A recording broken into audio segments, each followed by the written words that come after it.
여러분 안녕하십니까? 이 시간 시대의 소망 74장에 관해 살펴보고자 합니다. 74장의 제목은 겟세마네입니다. 의학 용어 중에 분리불안 장애라는 것이 있습니다. 이것은 애착 대상과 분리되거나 분리될 것으로 예상할 때 심한 불안을 느끼는 경우를 말합니다. 예를 들어 자녀가 엄마가 곁에 있어야만 안심하고 떨어지면 나쁜 일이 생길까 불안해하는 경우가 여기에 해당합니다. 정도의 차이는 있지만 사람은 사랑하는 사람과 분리될 때 불안과 고통을 느낍니다.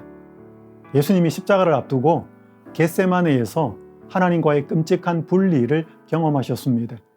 예수님은 11 제자에게 다락방에서부터 필요한 말씀들을 주시면서 그곳까지 오셨습니다. 겟세마네는 예수님이 자주 기도하러 오시던 곳이었습니다. 그러나 그날 예수님의 모습은 이전과는 전혀 달랐습니다. 그분은 침묵하셨고 깊은 고뇌에 잠기셨습니다. 예수님은 제자들에게 자신의 마음이 매우 고민하여 죽게 되었다고 말씀하셨습니다. 그리고 그들에게 깨어 기도하라고 당부하셨습니다. 예수님이 진 죄의 짐이 너무나 무거웠기 때문에 그분은 하나님 아버지와의 끔찍한 분리를 느끼셨습니다. 그분과의 간격은 너무도 넓고 깊었습니다. 예수님은 신성을 사용하지 말고 인간으로서 하나님의 모든 진노를 견뎌야 하였습니다.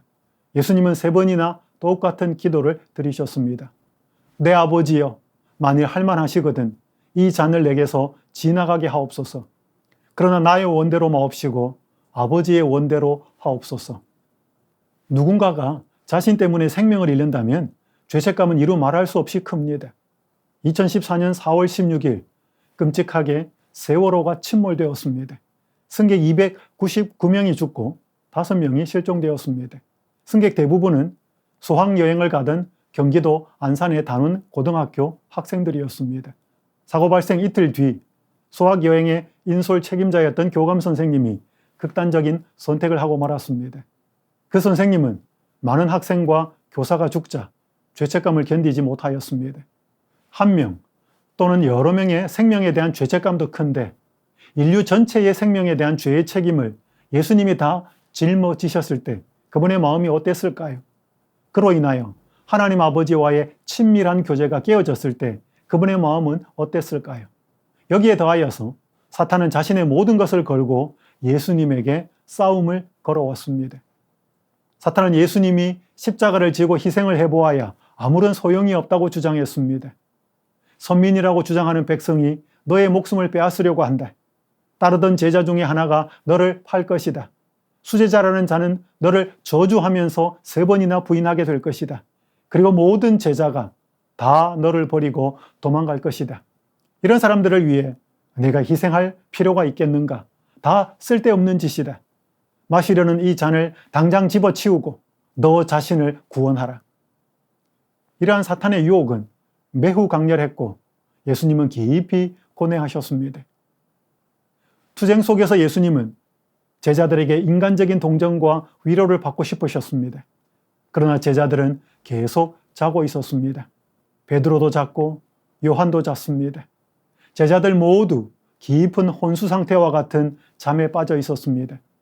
그들은 깨어 기도해야 할 필요성을 전혀 느끼지 못하였습니다. 누가복음 22장 44절은 예수님이 힘쓰고 애써 더욱 간절히 기도하셨고 그분의 땀이 땅에 떨어지는 핏방울 같았다고 말씀합니다. 예수님이 이렇게 기도하셨다면 제자들은 피땀이 아니어도 땀을 흘릴 정도는 함께 기도했어야 하지 않았을까요? 그런데 제자들은 자고 있었습니다. 그럼에도 자비하신 예수님은 그러한 연약한 제자들을 이해하고 용서하셨습니다. 그때 예수님의 처절한 투쟁에 함께한 사람은 아무도 없었지만 하나님 아버지는 아들과 함께 고통을 당하셨습니다. 시대의 소망 693페이지는 이렇게 말씀합니다. 구주께서 홀로 포도즙 틀을 밟으셨는데 그분과 함께한 사람은 하나도 없었다. 그러나 하나님께서는 당신의 아들과 함께 고통을 당하셨다. 그때 타락하지 않은 세계의 거민들과 천사들은 고뇌하던 예수님을 안타깝게 지켜보았습니다. 하늘에는 침묵이 흘렀고 모든 악기 연주가 멈추었습니다. 사탄과 악의 동맹자들도 그리스도를 지켜보고 있었습니다. 선과 악의 세력 모두가 예수님이 3번 반복한 그 기도에 하늘이 어떤 응답을 줄 것인지를 기다리고 있었습니다.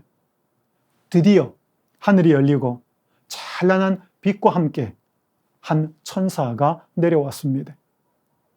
하나님은 가브리엘 천사를 통하여 예수님께 힘을 주기 원하셨습니다. 하나님의 사자는 예수님의 고통의 결과로 무수한 사람이 구원을 얻게 될 것을 알려주셨습니다. 그분의 죽음으로 사탄이 완전히 패배하게 될 것을 말하였습니다. 그 결과 세상 나라가 지극히 높으신 성도들에게 영원히 주어질 것이라고 전하였습니다. 그때 예수님은 자신이 수고한 결과를 보고 만족할 것이라고 말하였습니다. 주의 천사는 그리스도의 죽음으로 이루어질 결과들을 그분께 자세히 상세하게 설명해 주셨습니다. 누군가가 자신이 희생한 결과가 멋지게 나타나는 것을 본다면 위로와 보람을 얻게 될 것입니다. 페피는 한국전쟁에 참전한 군인이었습니다. 미 해병대 1사단 소속으로 장진호 전투에서 싸웠습니다. 그가 한 신문사와의 전화 인터뷰에서 이렇게 말하였습니다. 한국으로 갈 때가 18살이었다. 당시 원산에 상륙했다. 장진호 전투에서 살아 돌아온 전우는 몇 안 된다. 정말 추웠다. 피곤하고 너무 무서웠다. 그때 전장에서 왜 여기까지 와서 싸워야 하는가란 고민과 갈등이 심했다. 돌아와서도 끔찍했던 순간을 잊으려고 노력했다. 이후 세월이 흘러 한국을 돌아보며 전장에서 던진 질문에 대한 답을 찾았다.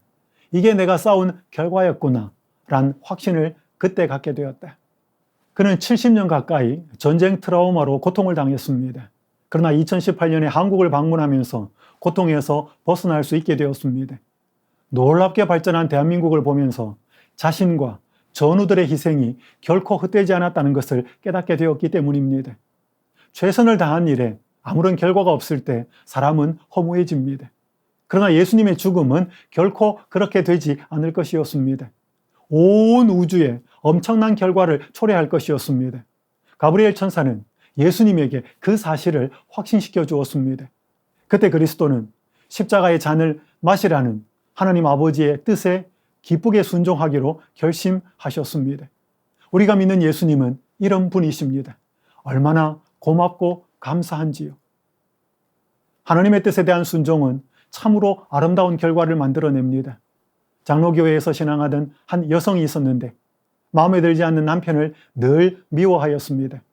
그러다가 암에 걸렸고 치료하는 중에 재림교회와 연결이 되었습니다. 성경을 가까이 하면서 마음이 치료되기 시작했습니다. 그녀는 남편을 미워한 것이 죄라는 사실을 깨달았습니다. 그래서 진심으로 남편에게 사과하였고 그와의 관계가 회복이 되었습니다. 그런데 그녀는 더 나아가 베드로전서 3장 1절에 기록된 대로 남편에게 순종하기로 결심했습니다. 그러자 남편이 그때부터 사랑스러워 보이기 시작했습니다. 그녀는 그것이 자신의 마음이 아니라 하나님의 마음, 하나님께서 주시는 마음이라는 사실을 알게 되었습니다. 그녀는 그때의 기쁨을 이렇게 고백했습니다. 하나님의 말씀에 순종하는 게 이렇게 행복하구나. 신자는 끝까지 하나님의 뜻에 순종하신 예수님을 바라봄으로 구원을 얻게 됩니다. 그래서 참된 신자는 하나님께 순종하고 자신의 뜻을 그분의 뜻에 굴복시킵니다. 이러한 굴복은 하나님 안에서 선을 이루게 합니다. 예수님은 겟세마네에서 구원의 큰 결과를 위해서 하나님의 뜻에 기꺼이 순종하셨습니다. 그 예수님을 바라봄으로 우리 역시 하나님 아버지의 뜻에 순종하며 살아갈 수 있기를 간절히 바랍니다. 하나님의 뜻에 대한 예수님의 순종의 결과를 시대소망 694페이지는 이렇게 말씀합니다. 그리스도의 고뇌는 그치지 않았으나 우울과 낙담은 그분을 떠나갔다. 폭풍은 결코 경감되지 않았지만 폭풍의 표적인 그분이 폭풍의 분노를 대면할 강한 힘을 얻으셨다. 그리스도를 향한 사탄의 폭풍은 여전히 격렬했지만 예수님은 대항할 힘을 얻으셨습니다. 이것이 하나님께서 예수님에게 주신 기도의 응답이었습니다. 마찬가지로 하나님은 우리가 반드시 통과해야 하는 시험을 면제해 주지 않으십니다. 대신에 우리가 기도할 때 견딜 수 있는 힘을 주신다는 사실을 꼭 기억할 수 있으면 좋겠습니다. 예수님을 둘러싼 하늘의 빛으로 제자들은 잠에서 깨어났습니다. 그리고 얼마 후에 예수님을 잡기 위해 폭도들이 들이닥친 것을 보았습니다. 그들은 사나운 짐승을 잡는 것처럼 온갖 도구와 무기를 가지고 왔습니다. 예수님은 누구를 찾는지 물으셨고 나사렛 예수라는 대답에 자신이라고 말씀하셨습니다. 그러면서 나를 찾거든 이 사람들이 가는 것을 용납하라고 말씀하셨습니다. 그때도 예수님은 자신보다 두려워하던 제자들을 먼저 생각하셨습니다. 자신보다 남을 먼저 생각하는 것은 사랑이 있을 때만 가능합니다. 2018년 12월 경북 청도의 한 가정에서 끔찍한 사건이 발생했습니다. 술에 취해 TV를 보고 있던 38세 된 아들에게 68세 된 어머니가 잔소리를 했습니다. 이 아들은 목소리를 높였고 어머니는 그의 뺨을 때렸습니다. 격분한 아들은 칼을 휘둘렀고 어머니는 피를 흘리며 쓰러졌습니다. 가난한 엄마와 무직인 아들, 모자의 사이가 좋을 리가 없었습니다. 아들이 12살 된 딸을 데리고 황급히 집을 나가려고 할 때 피를 흘리며 쓰러져 있던 어머니가 아들에게 이렇게 말하였습니다. 피 묻은 옷 갈아입고 가라. 죽어가던 어머니는 자신보다 아들 걱정을 먼저 했습니다. 사랑 때문에, 사랑이 있었기 때문에 가능한 일이었습니다. 예수님은 자신이 잡히던 순간에도 제자들이 안전하기를 바라셨습니다. 제자들은 예수님이 폭도에게 잡히지 않을 거라고 생각했습니다. 예수님이 폭도들을 무력하게 만들 거라 생각했습니다. 그러나 예수님은 순순히 잡히셨고 그것을 본 제자들은 두려움에 빠졌습니다. 베드로가 칼을 휘둘러 막아보았지만 예수님은 그것까지도 참으라고 말씀하셨습니다. 예수님이 무기력한 모습을 보이자 제자들은 살 길을 찾아 도망을 쳤습니다. 제자들이 모두 예수님을 버릴 것이라고 예언하신 말씀은 그렇게 성취가 되었습니다. 그러나 그때도 예수님은 혼자 있지 않았고 하나님께서 그분과 함께 하셨습니다. 예수님은 사람을 먼저 사랑하셨습니다. 예수님은 사람을 끝까지 사랑하셨습니다. 예수님은 원수도 사랑하셨습니다.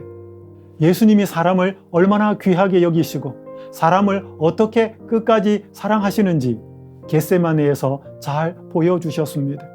우리는 끝까지 사람을 사랑하신 예수님을 바라봄으로 구원을 얻게 됩니다.